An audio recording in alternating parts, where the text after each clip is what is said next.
Finally, I have free time. I can finally go somewhere to travel. But where should I go? I think I should somewhere in my country because that'll be much better. But where should I go? There are so many places in my country that I'm confused where to go. I think I should get advice from someone. Hello India, how are you? I'm fine. By the way, Philippines, you came just on time. I'm thinking of going somewhere in my country, but I'm confused where to go. I will you all the places I have, and you can tell me what is the best one to go. So will you help me? Sure, India, so tell me. Let's start with Varanasi, one of my oldest cities, resting quietly on the banks of the Ganga. This city never sleeps. Priests chant by the river, lamps float on the water, and pilgrims come from every corner of the world. In November, the famous Dev Deepawali takes place. On that night, the entire ghats are lit with thousands upon thousands of diyas. The reflection of those lights in the river looks like stars have descended to earth. The air fills with chants of Har Har Mahadev, and even silence feels sacred there. Not too far away lies Ayodhya, the birthplace of Lord Ram. In November, the city still shines with the glow of deepots of every lane, every rooftop, every temple is covered in lamps. Wow, you have such beautiful places, that's just insane. The newly built Ram temple stands as a symbol of devotion that lasted through ages. The calm waters of the Saryu River mirror the lights, and the entire city feels like it's celebrating faith itself. Then there's Haridwar and Rishikesh, two cities that rest gracefully along the Ganga as it flows down from the Himalayas. In November, the air turns crisp and cool. It's the kind of place where you can wake up early, walk to the river, dip your feet in the water, and feel as if every drop carries away a little bit of your stress.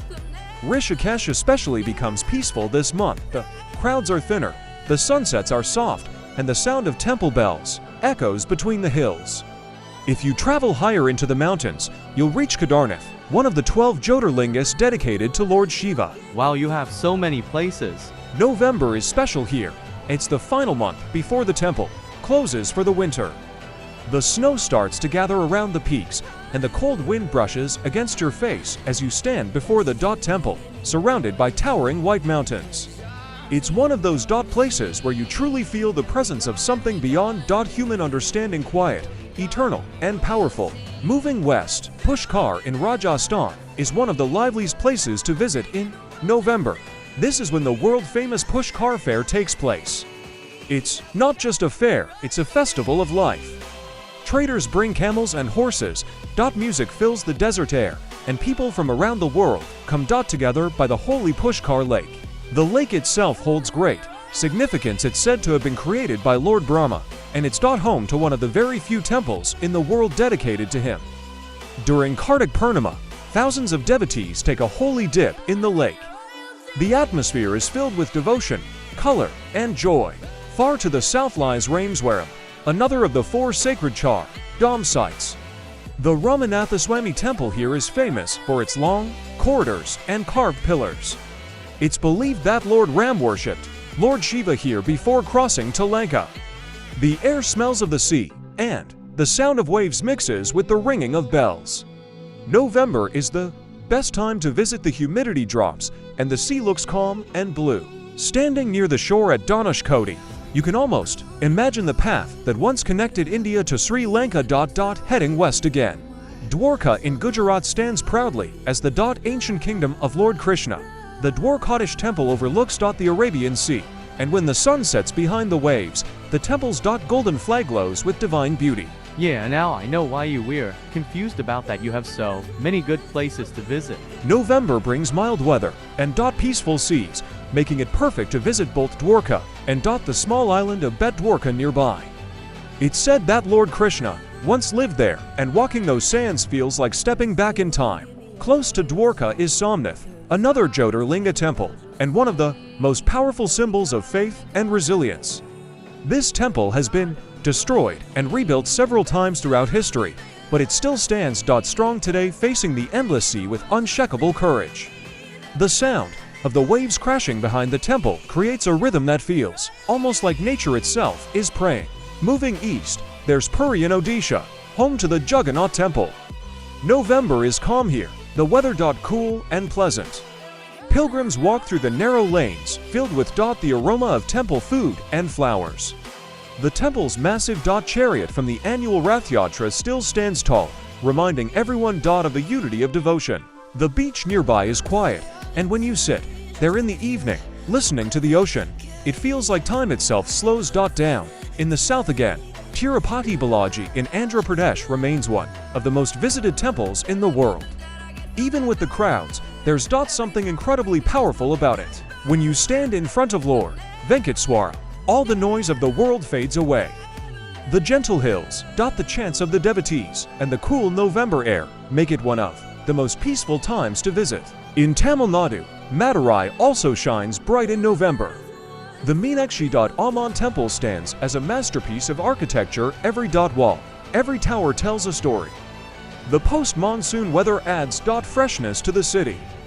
Visiting Madurai during this time feels like stepping into living history. It's colorful, ancient, and filled with life. Now, I'm also getting confused. Then, in the heart of Madhya Pradesh lies Ujjain, another holy city devoted to Lord Shiva. The Mahakaleshwar temple here is one of the 12 Jyotirlingas, and the morning Basmati is an experience unlike any other. November makes the city cool and quiet, perfect for exploring its ghats and temples along the Shipra River. There's also Kanchipuram, known as the City of Thousand Temples, in Tamil Nadu.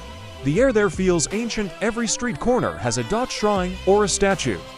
In November, the weather turns pleasant, and it's one of the best times to see its grand temples dedicated to Lord Vishnu and Goddess Kamakshi. Another sacred place that becomes special this time of year is Sabarimala in Kerala. The Mandala Puja season begins in mid-November, and devotees start their pilgrimage through the forested hills.